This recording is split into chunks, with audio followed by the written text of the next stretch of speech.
vous propose d'ouvrir le sujet de cette seconde partie de la matinée, donc sur comment intégrer la biodiversité donc, dans le cadre d'une gestion de projet bâtiment. Donc là, on rentre un peu plus dans le dur et dans la réalité du métier. On va tout de suite vous passer la télécommande qui va vous permettre de dérouler votre présentation. Je vous laisse présenter rapidement et présenter cette logique de gestion de projet et comment est-ce qu'on peut intégrer la biodiversité. Oui, on parlait de valeur verte tout à l'heure. Cette recherche de valeur verte elle passe aussi par l'apport des valorisations et des certifications et qui apporte l'intégration de la biodiversité parce que c'est une thématique qui est traitée. C'est une thématique biodiversité. D'ailleurs, chez nous, en France, on est parti de la certification et c'est à partir de là qu'on s'est dit une équipe d'écologues pourra aider pour le projet, pour intégrer cette thématique. Et donc, voilà les différentes activités qu'on a sur ce sujet. Donc, à la fois auprès d'entreprises en tant que consultant, sur la définition, le conseil de stratégie RSE notamment, le plan de gestion sur des bâtiments existants. Et puis, le travail aussi sur la relation, on en a parlé tout à l'heure, des employés avec leurs espaces verts. Sur des sites existants aussi. Puis des activités un peu plus de type bureau d'études où on part du diagnostic écologique, dont on parlera tout à l'heure, à quel moment ça intervient dans le projet. À la fois dans le cadre de certification, dans le cadre de dossiers réglementaires, et puis ensuite en accompagnement du projet, toujours pour intégrer cette biodiversité au mieux en relation avec les autres acteurs. L'équipe d'Astrance a aussi, est créatrice et volontariste sur le sujet de la biodiversité. On a créé l'Observatoire des jardins et espaces verts d'entreprise. C'est quelque chose de très jeune, basé sur une thèse qui est en train de se finir de mes collègues, qui étudie en fait à la fois le sujet des usages sur les espaces verts et sa biodiversité. Donc la relation entre la qualité écologique des espaces verts d'entreprise et les usages. En plus, c'est un travail qui est fait sur l'Île-de-France, donc ça a permis de regarder aussi la connectivité en fonction de qu'est-ce qui est fait sur chaque espace vert et donc apporter à la thématique de la nature en fait. Toute une partie des thématiques écologiques sont déjà pas mal intégrées dans tout ce qui est processus de projet, donc c'est des préoccupations qu'on considère comme déjà bien prises en compte, donc c'est ce que je vais expliquer ensuite à partir, étape par étape, comment on les intègre. Tout ce qui est gestion écologique, c'est tout ce qui est thématique de gestion ensuite, zéro phyto, donc limitation des produits phytosanitaires, protection biologique intégrée, c'est comment on se sert justement des petites bêtes notamment pour éviter de traiter avec des produits chimiques. Choix d'espèces indigènes, on tombe sur plus de la conception, comment l'espace vert ou un renouvellement d'espèces sur l'espace vert, comment est-ce qu'on veut diminuer les coûts d'entretien, favoriser l'intégration au sein d'une trame verte et bleue existante par l'implantation d'espèces indigènes. Développement de la biodiversité, on est toujours dans cette thématique. Aller vers une recherche de connectivité avec un environnement autour de notre site. Puis suivi de l'évolution, après la création, après le travail avec les architectes et les paysagistes, comment l'écologue il peut venir voir comment évolue cette biodiversité et comment évolue le site, que les actions de préservation et de gestion sont bien prises en compte par les équipes du site en termes de sensibilisation, en termes d'application concrète sur l'espace. Les déchets aussi, une thématique qui entre ici en jeu. On a parlé tout à l'heure des qu'est-ce qu'on réutilise sur site pendant un projet de construction. Cette thématique-là, elle est bien sûr dans la thématique évolutive. Au sein de la gestion de projet, on va effectivement dès le programme en conception et puis auprès de la maîtrise d'ouvrage voir comment on planifie la gestion écologique et le développement d'intégration d'un site. C'est ce que j'ai commencé à évoquer juste avant. Comme on l'a dit, la limitation de l'utilisation de l'eau pour l'arrosage et la gestion de l'eau en général, c'est une thématique à la fois abordée dans les règlements d'urbanisme et puis dans les certifications. Donc c'est quelque chose qui est, dès la conception, pris en compte aussi. Et puis la politique d'achat durable des aménagements et équipements, ça permet aussi de développer ce côté biodiversité dans le projet. Donc 3 grandes certifications, donc de construction, exploitation et même au niveau de l'aménagement urbain. Donc la française HQE, la britannique BREEAM et l'américaine LEED. Donc 3 référentiels qui sont du niveau national, mais aussi on trouve ces 3 référentiels en France. Bon, après la part de marché de LEED est vraiment un référentiel très international, BREEAM beaucoup plus européen, et HQE beaucoup plus français, même si on a une version internationale qui a été développée. Donc, dans ces 3 référentiels, la thématique biodiversité, elle est intégrée à la fois dans l'analyse de site, donc c'est toute une question de diagnostic initial, comment on va identifier les différents enjeux et contraintes ou atouts du site d'implantation du projet, pour ensuite pouvoir avoir une conception qui développe la biodiversité sur le site. Donc ça, ces trois référentiels agissent en fait sur les mêmes thématiques. On va essayer d'augmenter les surfaces, on va essayer de jouer sur le développement de l'espace vert pour limiter les niveaux de chaleur et vent. On va essayer de limiter, soit d'infiltrer, on l'a dit tout à l'heure, donc comment prévoir des aménagements paysagers qui infiltrent les eaux pluviales. Tout ça basé sur le diagnostic écologique, donc les préconisations de l'écologue sur le projet. Et puis ensuite prévoir la gestion aussi. Donc comment on veut mettre en place une gestion écologique sur le site. On veut limiter, on va tendre vers un zéro phyto, on va donc limiter les produits d'entretien.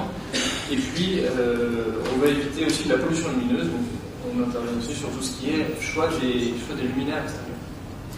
Ça, c'est 3 thématiques. Toutes ces thématiques sont développées dans ces 3 référentiels.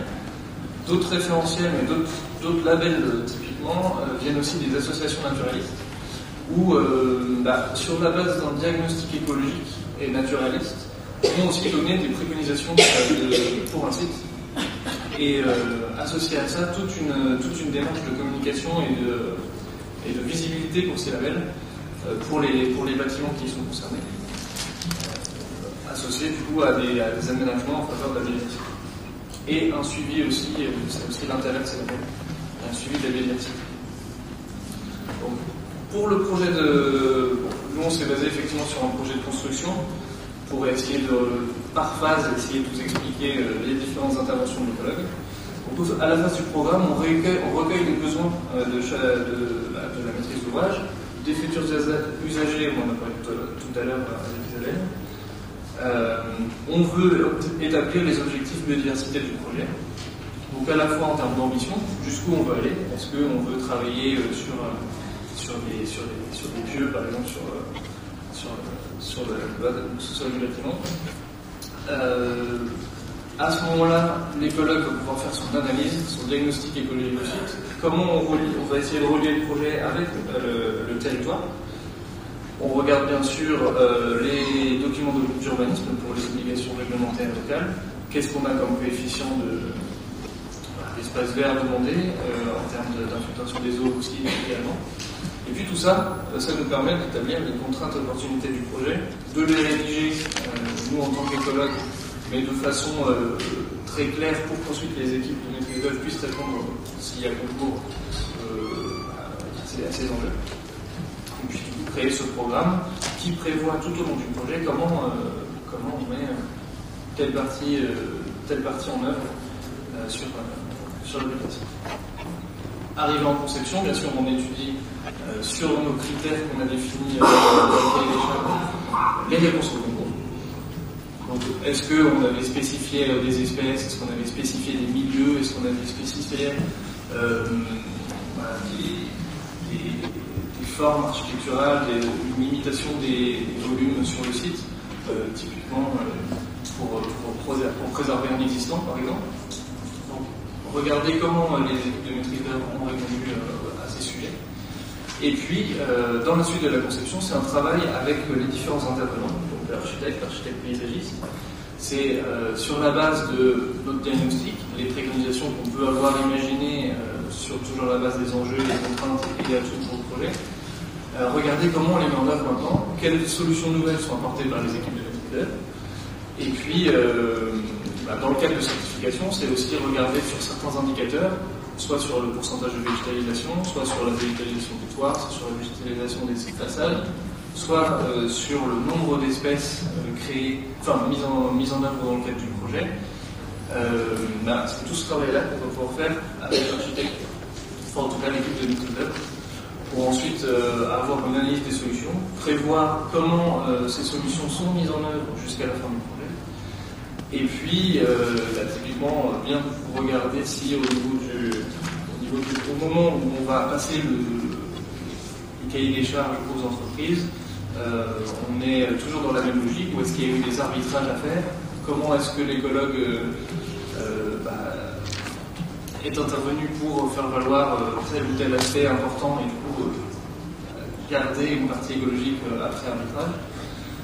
Typiquement, ne pas réduire les surfaces de toiture végétalisée intensive entre la notion d'avant-projet détaillé et le DCE, ou en tout cas ne pas réduire le nombre d'espèces, le nombre d'habitats, etc. Avant le chantier, il y a tout ce qui est dans le cadre de certification lié aux aspects de chantier vert, chantier propre, comme on veut l'appeler. Donc là aussi, on peut demander, on peut prescrire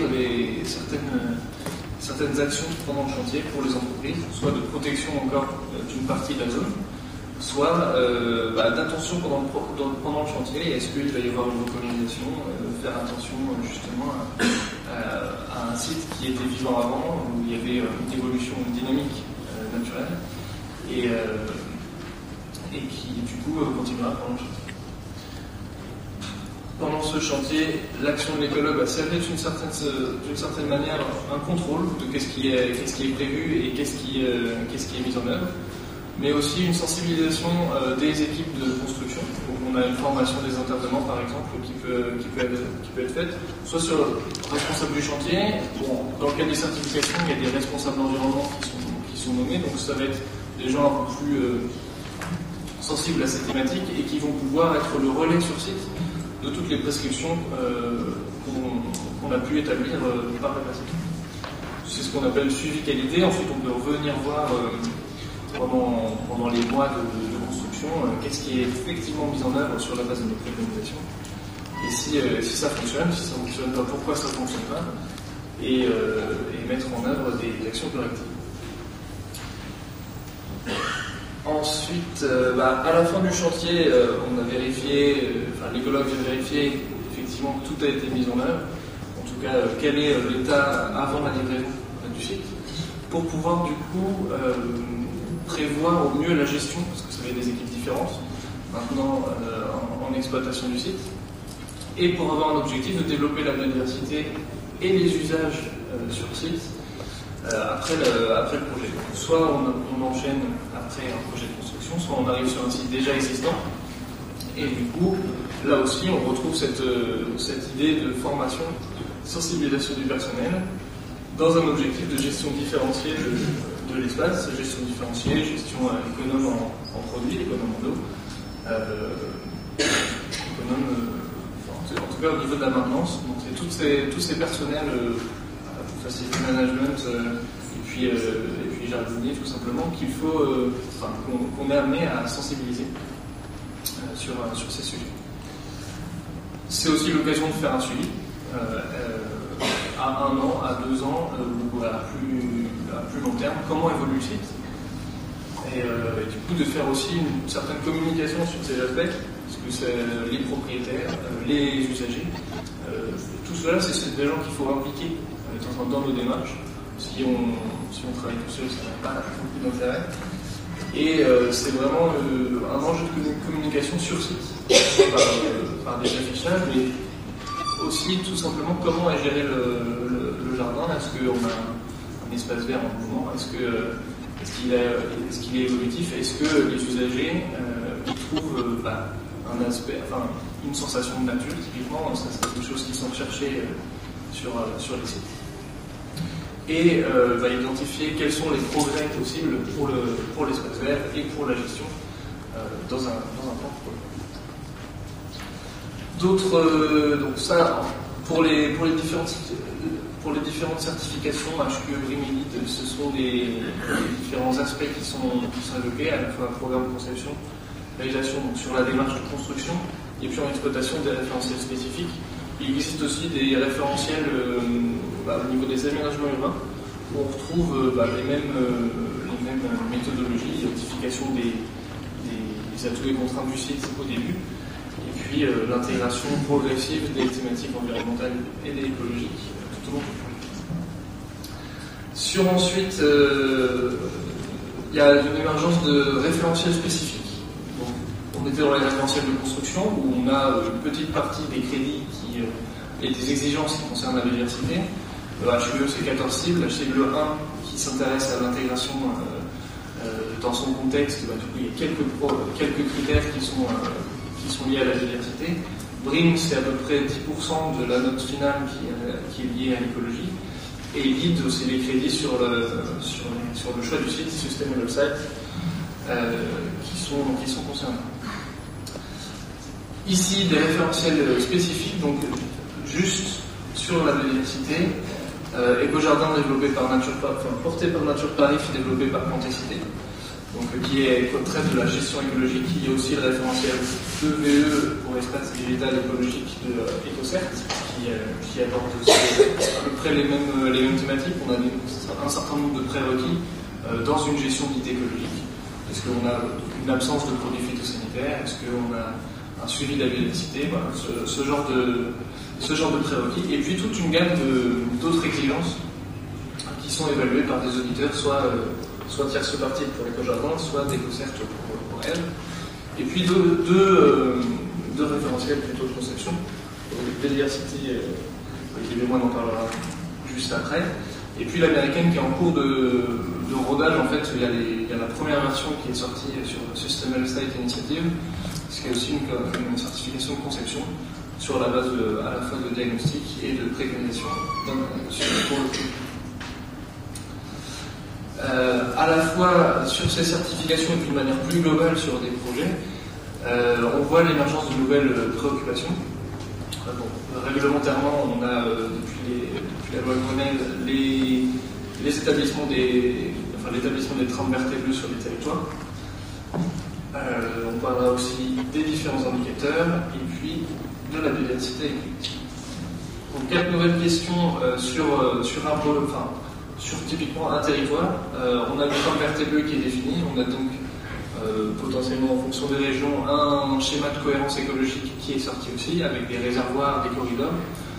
Donc des enjeux pour le projet à prendre en compte dès l'analyse du site. Donc 4 cas de figure différents. Est-ce qu'on a un projet qui est dans un réservoir ou donc il va y avoir